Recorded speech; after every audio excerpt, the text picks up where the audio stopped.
Voyez mon zèle pour l'Éternel, le Dieu des armées, car les enfants d'Israël ont abandonné ton alliance, ils ont renversé tes autels, et ils ont tué par l'épée tes prophètes. Je suis resté, moi seul, et ils cherchent à m'ôter la vie.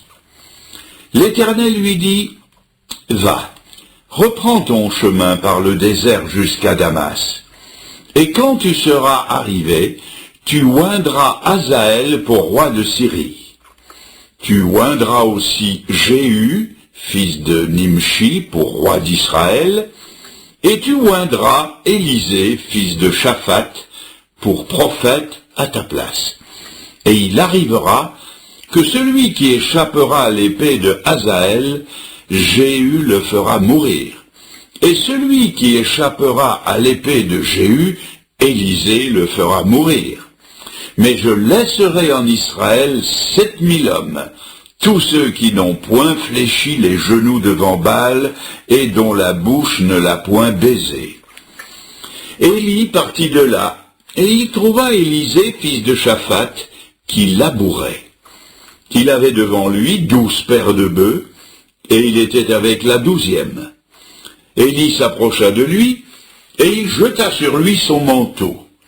Élisée quitta ses bœufs, courut après Élie et dit, « Laisse-moi embrasser mon père et ma mère, et je te suivrai. » Élie lui répondit, « Va et reviens, car pense à ce que je t'ai fait. » Après s'être éloigné d'Élie, il revint prendre une paire de bœufs qu'il offrit en sacrifice.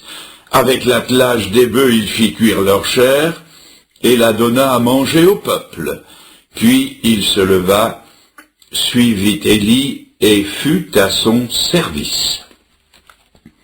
Quelques pages plus loin, dans le 2e livre des rois, je lis au chapitre 3 et au verset 11, Josaphat, c'est le roi de Juda, le royaume du sud, Josaphat dit, « N'y a-t-il ici aucun prophète de l'Éternel par qui nous puissions consulter l'Éternel ?»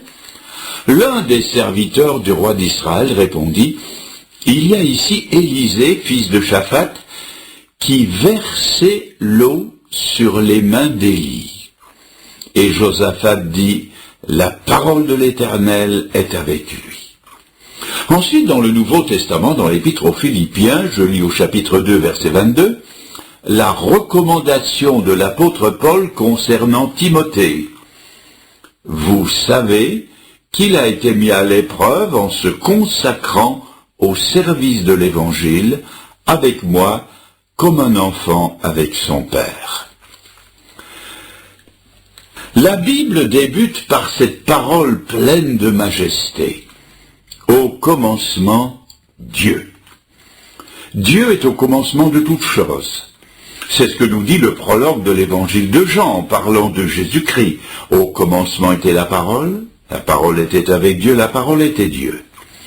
Dans l'Épître aux Colossiens, au chapitre 1, au verset 17, il est dit de Jésus, « Il était avant toute chose, et toute chose subsiste par lui. Il est la tête du corps de l'Église, il est le commencement. » C'est-à-dire que tout a commencé par lui. Les mondes physiques, les mondes spirituels, l'Église, et il en est ainsi dans la vie de ceux qu'il appelle à son service. C'est de lui que tout part, c'est lui qui prend l'initiative. Le prophète Jérémie, au début de son ministère, est appelé par Dieu, et il dit au chapitre 1, verset 4, « La parole de l'Éternel me fut adressée en ces mots, « Avant que je t'eusse formé dans le sein de ta mère, je te connaissais, et avant que tu fusses sorti de son sein, je t'avais consacré et je t'avais établi prophète des nations. » Israël, le peuple de Dieu, pourra dire, « L'Éternel m'a appelé dès ma naissance, il m'a nommé dès ma sortie des entrailles maternelles. » L'apôtre Paul dira de son ministère dans l'Épître aux Galates au chapitre 1er verset 15, « Il a plu à celui qui m'avait mis à part dès le sein de ma mère, de m'appeler par sa grâce et de révéler en moi son Fils. » Dans l'Évangile, lorsque Nathanaël, étonné, a posé au Seigneur Jésus la question lui demandant d'où il le connaissait. Jésus a répondu, « Avant que Philippe t'appelât, je t'avais vu sous le figuier, je te connaissais. » Dans le récit que nous avons lu dans le livre des Rois, c'est la même vérité qui ressort. C'est Dieu qui prend l'initiative de l'appel d'Élisée. Il envoie le prophète Élie et il lui dit « Tu oindras Élisée comme prophète à ta place. » Au commencement de tout appel, de tout service, de toute vocation, il y a l'appel de Dieu. Quelle sécurité pour le restant d'une vie de savoir que Dieu en est le commencement, qu'il en est le déroulement et qu'il en sera la fin.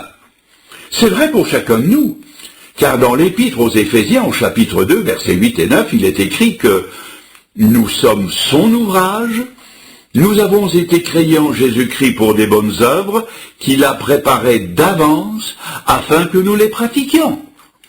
S'il les a préparées d'avance, c'est que Dieu est au commencement de tout appel et de tout véritable service.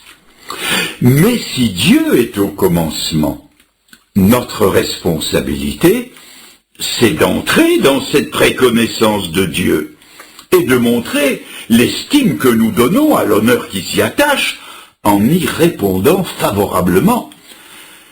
Car il est vrai que nous pouvons donner une fin de non-recevoir aux appels de Dieu. Dieu n'oblige personne à se convertir, il n'oblige personne à le servir.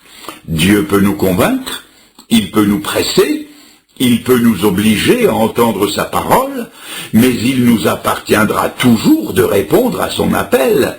Dieu ne bousculera jamais personne dans son ciel. Personne ne sera sauvé contre son gré, et personne ne servira le Seigneur de force, et cela est ici illustré dans la biographie du prophète Élisée. Alors, voyons ensemble comment les choses se sont passées. Je vais me permettre de faire une assez longue introduction sur le prophète lui-même. Nous connaissons très peu de choses sur la première partie de la vie d'Élisée. Il avait eu certainement des parents pieux qui lui ont donné un nom avec une signification spirituelle, car Élisée veut dire « Dieu est salut ». Il a passé sa jeunesse dans une famille aisée, il a grandi dans un cadre rural, dans le domaine de ses parents, et il a participé à la vie active d'une exploitation agricole. Et comme les jeunes d'autrefois n'étaient pas différents de ceux d'aujourd'hui, qui rêvent d'avoir le permis de conduire, qui leur donnera, sinon la liberté, tout au moins un sentiment d'autonomie, eh bien Élisée, jeune aussi, a attendu avec impatience le moment où il aurait le permis de conduire le tracteur de l'exploitation familiale, en l'occurrence une paire de bœufs. Et en quelques années, il s'est élevé au niveau des plus habiles ouvriers de son père, au point que nous le trouvons ici en train de conduire toute une section de labourage composée de 11 ouvriers. Il met la main à la pâte, il fait le 12e et conduit lui aussi son attelage de bœufs.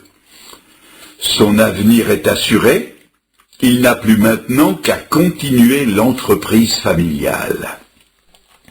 À votre avis, quel âge devait-il avoir? Cela n'est pas dit dans la Bible. Mais il ne devait être ni trop jeune, ni trop vieux. Il n'était pas âgé, car il n'avait pas encore, semble-t-il, de charge familiale, mais il était quand même assez âgé pour prendre des décisions importantes. S'il s'en réfère à ses parents pour partir, et cela nous montre qu'il était encore assez jeune, il n'écoute cependant que son propre conseil pour abattre une splendide paire de bœufs, puis casser la charrette et en faire du feu. Cette initiative nous montre qu'il avait atteint une certaine maturité et une indépendance qui n'est pas celle de la prime jeunesse. Voilà donc campé notre personnage. Ni trop jeune, ni trop vieux. C'est, je le sais, une réponse de Normand, mais je n'en ai pas d'autre. Voyons maintenant quand et où l'appel de Dieu lui a été adressé. Je remarque que ce n'était pas un jour de sabbat. Ça aurait pu l'être. Ce n'était pas dans une assemblée extraordinaire. Ça aurait pu l'être. Ce n'était pas un jeudi de l'Ascension comme aujourd'hui à Pont-de-Beauvoisin en Isère. Ça aurait pu l'être. Ce n'était pas dans une réunion missionnaire, ce n'était pas lors d'une réunion de prière. Ça aurait pu l'être. Ce n'était pas au cours de la pause repas. Il ne rêvassait pas à des choses supranaturelles. Il n'a pas eu une extase. Il n'a pas entendu des voix. Et il n'a pas reçu une vision particulière. Remarquez que ça aurait pu l'être. Ce n'était pas dans aucune de ces occasions-là. Non, il travaillait au labour des champs. Il a reçu son appel pendant la tâche quotidienne. Et c'est très important, parce que cela veut dire que pour Élisée, Dieu n'avait pas à arranger des situations spéciales, ni à lui préparer des décors extérieurs particuliers. Dieu connaissait ses dispositions intérieures, il était disponible depuis longtemps, Dieu pouvait venir le chercher n'importe quand et n'importe où. Il était prêt. Est-ce que nous sommes prêts à la visite inopinée de Dieu? Le Seigneur est venu le prendre derrière la charrue, comme il a pris David derrière le troupeau, comme il a pris Pierre et Jean à leur filet de pêche, comme il a pris l'évangéliste Moody dans son magasin de chaussures, comme il a pris Charles Studd à son université. Dieu est venu sans crier gare, comme dans le cas de Lévi qui était au bureau des recettes, la plume à la main. Le Seigneur est venu et lui a dit « Suis-moi ». Et avant qu'Élisée ait eu le temps de se rendre compte de quoi que ce soit, un homme qu'il savait être le prophète Élie est venu vers lui et d'un geste ample, sans s'y reprendre à deux fois, il a jeté son grand manteau sur ses épaules. Il ne lui a fallu qu'une seconde pour comprendre l'immense portée de ce geste. Dieu le choisissait pour être le successeur du plus grand prophète d'Israël. Je fais maintenant une parenthèse d'application pratique pour notre temps. Mes amis, aujourd'hui, il y a aussi des successions à prendre. Des missionnaires ont atteint et dépassé l'âge de la retraite, et ils continuent vaille que vaille sur le champ de mission, attendant quelqu'un qui va reprendre des postes devenus vacants ou en train de l'être. Qui va les reprendre?